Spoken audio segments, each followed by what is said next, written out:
বিশাল বড় একটি গ্রামের মধ্যে ছিল অনেকগুলি মাঠ। আর এই মাঠগুলিতেই খাবার খেতে আসতো গ্রামের যত গরু ছাগল বাছুর আছে তারা সকলে। এই মাঠের মাঝে ছিল একটি ছোট্ট নদী। এই নদীটির মাঝে ছিল একটি ছোট্ট সাঁকো। এই সাঁকো দ্বারা এপার ওপার হতে হতো সেই ছোট্ট নদীর। একদিন দুই পাড়ের দুই ছাগল এসে উপস্থিত হলো সেই সাঁকোর সামনে। এইবারে দুই ছাগলের মধ্যেই দ্বন্দ্ব বাঁধল কে আগে যাবে। এই করতে করতেই দুপাড়েরই ছাগল একই সময়ে সেই সাঁকোর ওপরে উঠে উপস্থিত হলো। এইবারে সাঁকোতে দুজনের মুখোমুখি দেখা হলো।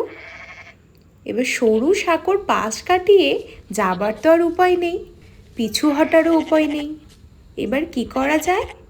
কিন্তু দুজনেই আগে যেতে চায়, তাই বাঁধলো দুজনের মাঝেই ভীষণ বড়সড় একটা ঝগড়া।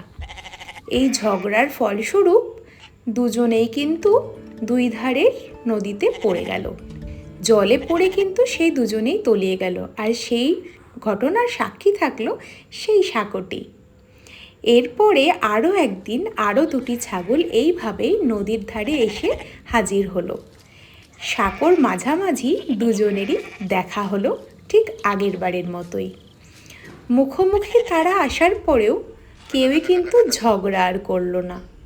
বিপদ বুঝে একজন শুয়ে পড়ল আর অপরজন তাকে ডিঙিয়ে গেল, দিয়ে ওপার হয়ে গেল। দুজনেরই কিন্তু নদী পার করা হয়ে গেল। এই ঘটনারও সাক্ষী থাকলো সেই পুরনো সাঁকোটি। তাহলে ছোট্ট বন্ধুরা, আমরা এটা থেকে কি শিখলাম? কিছু কিছু পরিস্থিতিতে আমাদের বুদ্ধি দিয়েও কাজ করতে হয়। সবসময় ঝগড়াঝাটি মারামারি করেই সবকিছু সমাধান হয় না। দেখা হচ্ছে আবারও অন্য গল্পের সাথে। চ্যানেলটিতে নতুন হয়ে থাকলে এরকম শিক্ষণীয় ভিডিও দেখার জন্য অবশ্যই চ্যানেলটিকে সাবস্ক্রাইব করে রেখো।